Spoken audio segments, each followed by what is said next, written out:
వచ్చి పాల్గొనే వాళ్ళు చాలా ముఖ్యులుగా ఉండి మనలాంటి వాళ్ళతో ఇంటరాక్ట్ అయ్యే జనసేన నాయకులు కూడా నాదెళ్ల మనోహర్ను పెదవిరుస్తారు, ఆయన మీద సందేహాలు వ్యక్తం చేస్తారు.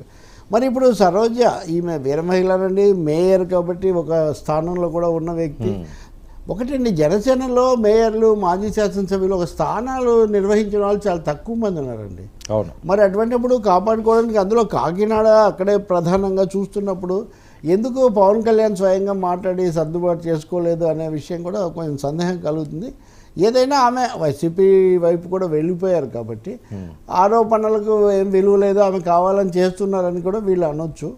కానీ ఆమె ఆధారాలు ఉన్నాయంటున్నారు కాబట్టి ఆ పార్టీకి సంబంధించిన కమిటీయో అంతర్గత వ్యవహారాల కమిటీయో ఎవరో దాన్ని పరిశీలించి ఒక వివరణ ఇవ్వాల్సి ఉంటుంది. ఎందుకంటే మనం ఇతరుల మీద అనేక ఆరోపణలు అనేక విమర్శలు చేస్తున్నప్పుడు మన పార్టీ వ్యవహారాలకు సంబంధించి ఒకటి బహిర్గతమైనప్పుడు దాని నిజానిజాలు వెల్లడించాల్సిన పారదర్శకమైన జవాబు చెప్పాలి. ఈ టైంలో ఒకవేళ ఏదైనా జరిగినా జరగకపోయినా అది బయటికి పెట్టే పరిస్థితి ఉంటుందంటారా? అంటే రెండు విషయాలండి.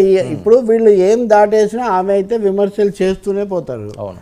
ఆమెను చూసి ఒకరిని చూసి ఒకరు ఇంకా దీన్ని కూడా రావచ్చు. అలాంటప్పుడు దాన్ని కప్పిపుచ్చుదాము లేదా దాన్ని దాటవేద్దాం అనుకున్న కొద్దీ అది మరింత అలాగే దావానం అవుతుంది. దాని బదులు జరిగింది ఇది లేదా జరగలేదు, ఆమె కావాలని చెప్తున్నారు అనే ఒక స్పష్టత ఇవ్వగలిగితే అప్పుడు అది ఆ పార్టీకి మేలు అవుతుంది. అంటే తెనాలి వెళ్ళి మరి నేను నాదెంట్లో ఓడిస్తాను అని చెప్పి ఆవిడ చెప్తున్నది. ఎందుకంటే బీసీ సామాజిక వర్గం, బలమైన బీసీ సామాజిక వర్గ మహిళ. కోర్స్ అంటే ఖచ్చితంగా అండి, పెద్దగా పేరు అంతకుముందున్న పదవులు నిర్వహించిన వాళ్ళు లేరు కాబట్టి టికెట్లు ఆశించే వాళ్ళు తమకో తమ చెప్పిన వాళ్ళకో వీళ్ళు ఉంటారు జనసేనలో. వాళ్ళలో చాలామంది డిసప్పాయింట్ అయ్యారు. ఇదిగో ఆ పంతం నానాజీ, ఆయన కందులు దుర్గేష్, ఇట్లా ఒక 5-6 మందిని మినహాయిస్తే బొలిశెట్టి శ్రీనివాసు ఆయన కూడా ఎంతో పెనుగులాడి అనే కథనాల తర్వాత బొలిశెట్టి సత్యకు లేదు కదా ఇప్పుడు ఉదాహరణకు చాలా మందికి లేదు. సో ఈ డిసప్పాయింటెడ్ వాళ్ళు మెచ్యూరిటీని బట్టి అట్లా తమలో తాము ఉంటారు. కానీ లేని వాళ్ళు రెండవది మరీ ఎక్కువగా వాళ్ళ అనుభవాన్ని బట్టి వాళ్ళు మాట్లాడవచ్చు. అంత మాత్రాన వాళ్ళ మీదనో లేకపోతే వీళ్ళని అనడం తెలియకుండా అనకూడదు అన్నట్టే వాళ్ళు అన్న వాళ్ళని కూడా కొట్టేస్తే ఎట్లా?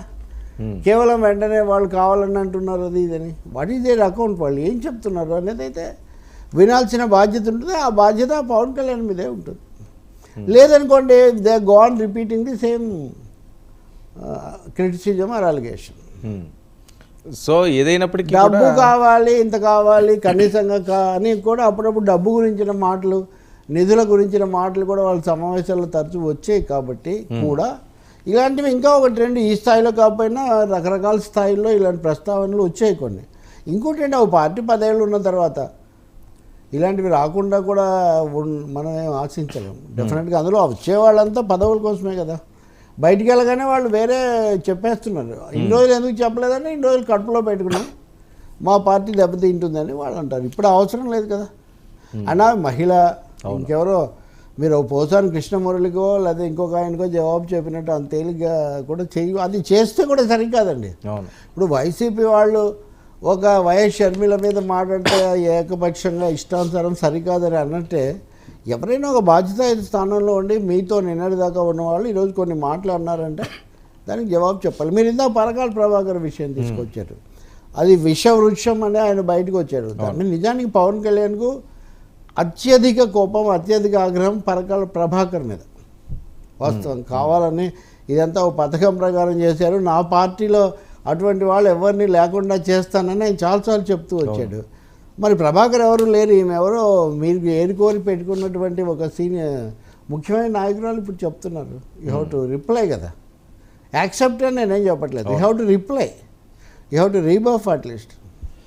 పిఠాపురంలో కూడా ఆయన్ని ఓడించడానికి కుట్రలు జరుగుతున్నాయి. లేకపోతే ఇది రాదేళ్ల మనోహర్ మీద తీవ్రమైన దాడి అవుతుంది ఎన్నికల ప్రచారంలో. అవును, ఆల్రెడీ స్టార్ట్ అయింది. అదే నేను చెప్పేది, స్టార్ట్ అయింది. మరొక వైపు పిఠాపురంలో ఆయన్ని ఓడించడానికి టీడీపీ రాదెండ్లే కుట్ర పన్నుతున్నారు. అసలు పిఠాపురం సీట్ అన్నది ఆయనకి తీసుకోకూడదు. అక్కడ ఎవరు పిఠాపురంలో గెలుస్తారో దానికి అపోజిషన్లోనే అధికారం వస్తుందట, సెంటిమెంట్ నడుస్తుందట. అది పిఠాపురంలో అది కూడా చెప్తున్నారు ఆవిడ. ఈ సెంటిమెంట్లు కమిట్మెంట్లు చాలా ఉంటాయనుకోండి, అదేం పెద్ద సెంటిమెంట్ని బట్టి మనం వెళ్ళలేం. కానీ బట్ తెలుగుదేశం పార్టీకి పిఠాపురం అడుగుతారని తెలుసు.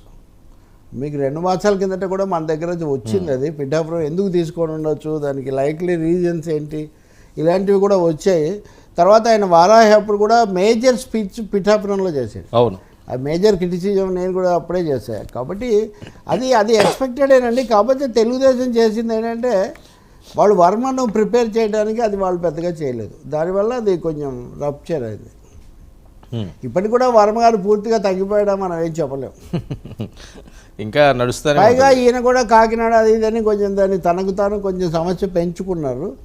ఇప్పుడు కాకినాడ మేయరే మాజీ మేయరే అడ్డం తిరిగారు కాబట్టి తప్పకుండా దీని ప్రభావం చాలా ఎక్కువగా ఉంటుంది. ఇది చాలకుండా మన కిల్లంపూడి మున్సఫ్ గారు అబ్బాయి ఆయన అక్కడే ఉన్నారు. సో ఇవన్నీ కూడా పవన్ కళ్యాణ్ కొంచెం ఆర్ట్స్ అంటే కొంచెం ప్రతికూల అంశాలు అక్కడ కొంచెం ఇవన్నీ పోగవుతున్న పరిస్థితి. సో ఈ దాడి చేయడానికి ముద్రగడ గారు కూడా అదొక వ్యూహమే అంటారా సార్? ఏది నిన్న ముద్రగడ గారు మాట్లాడిన అంశాలు పవన్ కళ్యాణ్ అంటే వైసీపీ ముద్రగడ ఇప్పుడు వైసీపీ నాయకుడు, ఇంతకుముందు ముద్రగడ కాపు నాయకుడు లేకపోతే ఎట్సెట్రా. ఇప్పుడు ఆయన పక్క వైసీపీ నాయకుడు, జగన్ను గెలిపించాలని కంకణం కట్టుకున్నవారు.